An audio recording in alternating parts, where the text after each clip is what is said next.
Coming up on 5 Minute News. Trump-Russia contacts grave threat, Senate says. US Postmaster General pauses service cuts after outcry. And Death Valley's 130 degrees may be world heat record. It's Wednesday, August 19. I'm Anthony Davis.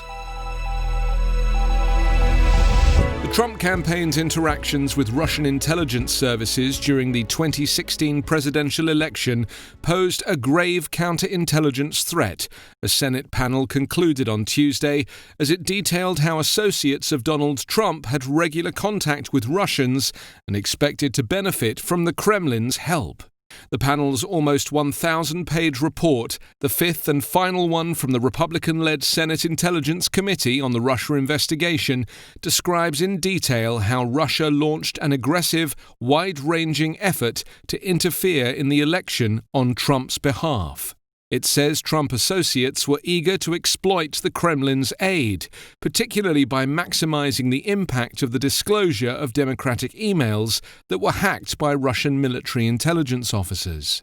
The findings mark the culmination of a bipartisan probe that produced what the committee called the most comprehensive description to date of Russia's activities and the threat they posed.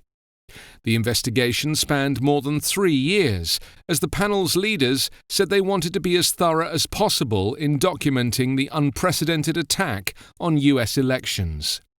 The findings echo to a large degree those of Special Counsel Robert Mueller's Russia investigation, with the report's unflinching characterization of furtive interactions between Trump associates and Russian operatives, contradicting the Republican president's claims that the FBI had no basis to investigate whether his campaign was conspiring with Russia.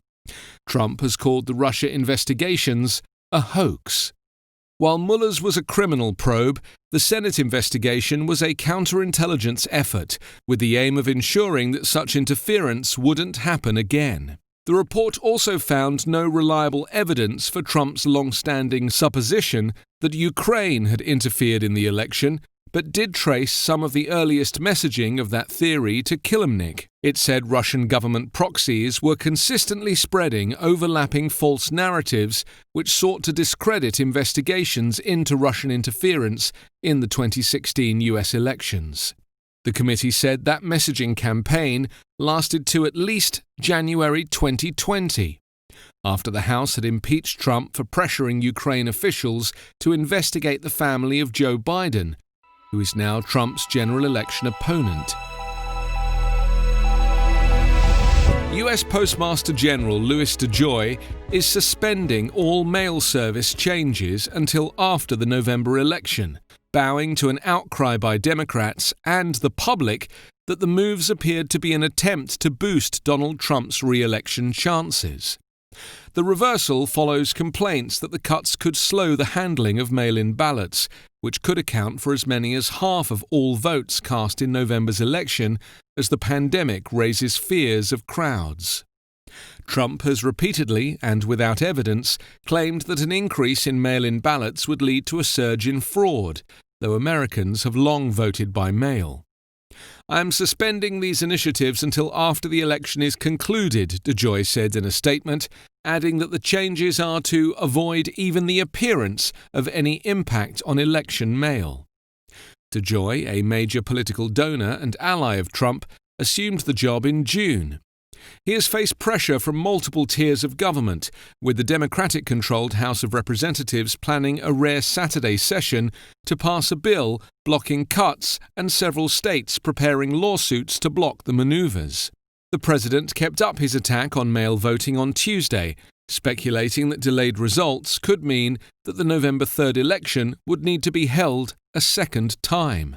Multiple Democrats and union officials welcomed the news, but they said they were holding out for proof that DeJoy would take the actions he promised.